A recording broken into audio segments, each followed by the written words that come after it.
At the age of 3, I had kidney disease. I was put on dialysis because of dead kidneys from birth, artificial ureters, my kidneys to my bladder. With that, my whole life.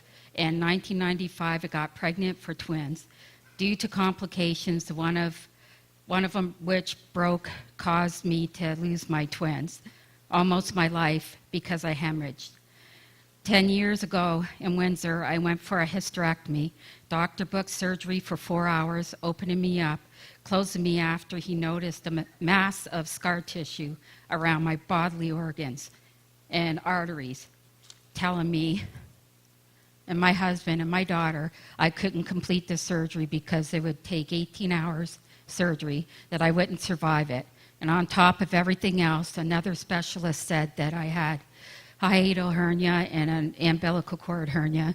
And through all this, the doctor saying that I had all these things wrong with me, kept saying I don't receive, and dedication of me and my husband and going up for prayer, and for even the littlest things for healing, and the dedications of prayer teams and friends and prayer chains in London and Windsor, as far as Toronto. The Lord heard our prayers, and that for healing on May 8th, 2017, had surgery at 1 p.m. At 6 p.m., the surgeon came out to tell my husband and my 2 daughters the surgery went well. So my husband asked the doctor, what about the scar tissue? He replied, there was none. He could see them. My husband said, how about the kidney?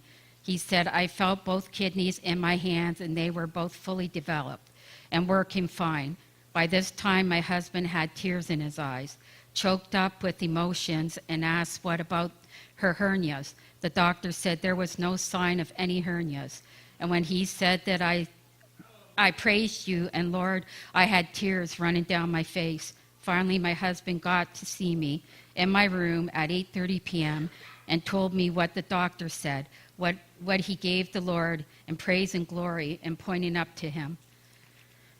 So me and my husband give praise and glory to the Lord Jesus, and thanks to the dedication of the prayers and teams, our church and friends, and our pastor for your prayers and never stopping. So I urge you, don't be scared to go up for prayer.